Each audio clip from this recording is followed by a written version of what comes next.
what I'd like to do to set up the discussion is to talk to you about our $5 trillion public bank to lend for infrastructure projects all across the country. And since we had the last bank expire in 1957, we've been relying on budgets to pay for everything, and that has been woefully inadequate. And as a result, our infrastructure, instead of escalating and getting better, like it did under FDR and JFK, it's gone downhill. And so for that reason, we really need to have another bank to supplement our financing of infrastructure projects. So we've had 4 really large banks in our nation's past.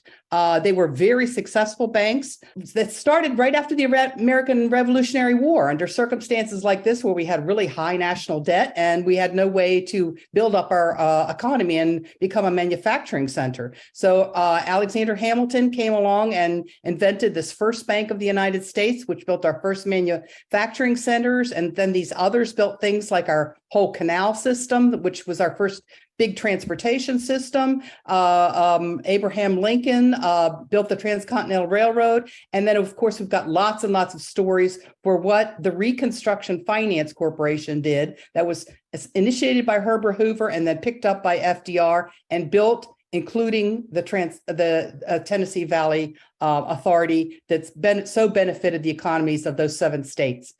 This is a real quick explanation of how, for those that are new onto the call, how this National Infrastructure Bank works. Really quickly, it is capitalized using the Alexander Hamilton method of going to the private sector who are holding treasuries, that is our national debt, for savings or investment purposes. For the holder, it's an asset.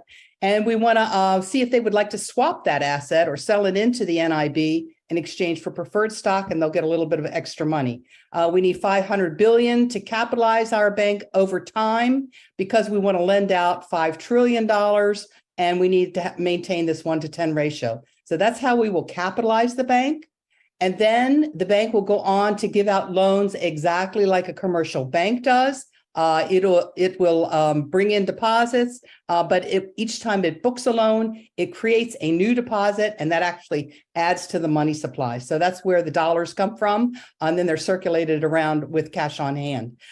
This will provide the lowest cost financing because this is a public bank. We want to keep financing costs down for borrowers. Charging around the Treasury bond rate will do that. And will lend to state and local governments. Any public entity that owns public infrastructure can come in directly to the NIB to request a loan. We cover $5 trillion in projects in 20 different infrastructure categories.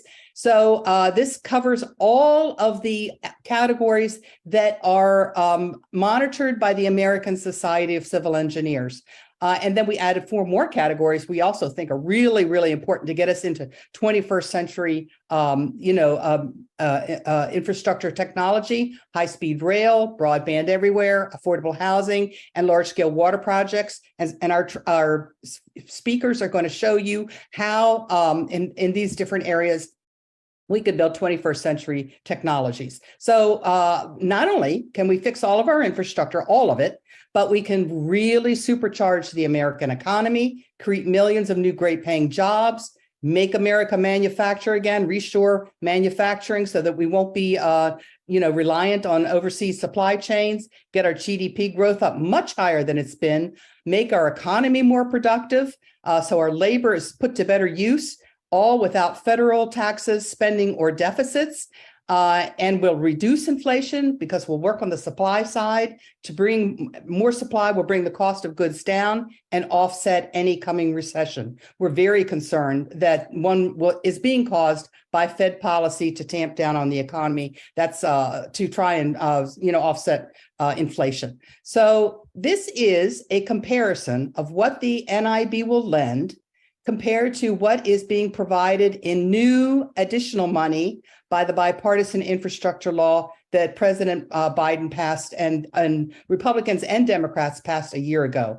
The problem is it's a great start. We always supported this bill, but the problem is it's simply too small to do the whole job. As far as I know, this is the only table that compares what we need with what is being provided by this bill and shows the gap between the two.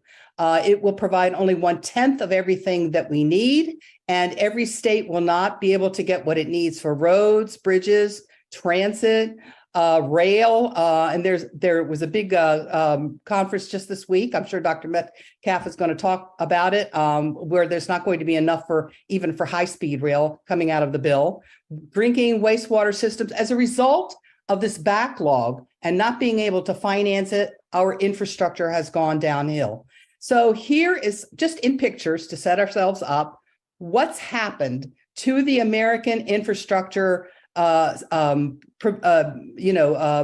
stock of goods over time in the last 60 years, since the last time we had a national infrastructure bank, the Reconstruction Finance Corporation, and I maintain that things have really gone downhill. The first place where they've gone downhill is we spent a lot of money on Eisenhower's road program. That was great. It really boosted the economy for a while, but we have now reached the limit for roads. Here's a picture of my favorite road south of Washington, D.C.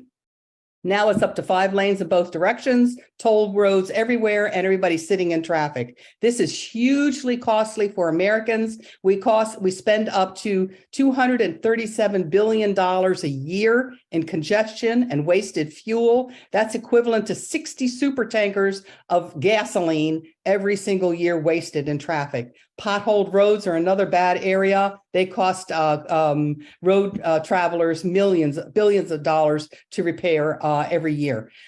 Bridges are another area that we've seen huge deterioration.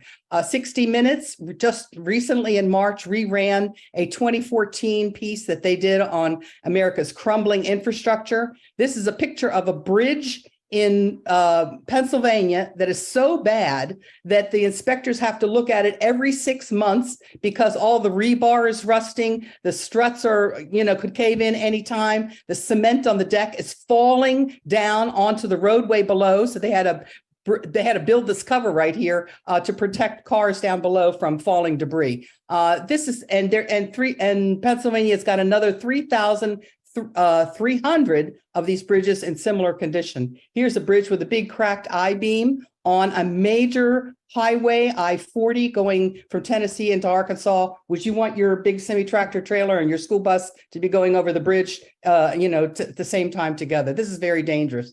Mass transit is another area of decline.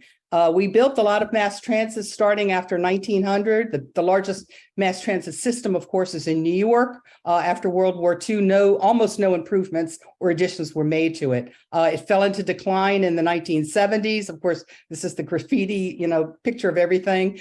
Hurricane Sandy pummeled it, or Superstorm Sandy got salt water all into all the lines that ate away at the covers of the electricity conduits. It was a big mess and still haven't been improved or protected from storms. Drinking water, wastewater, stormwater, big sections that are not funded by the federal government. In 1970, Richard Nixon passed the Clean Air Act, and had a lot of money in the budget for drinking water and wastewater systems, but over time, all of that got eliminated.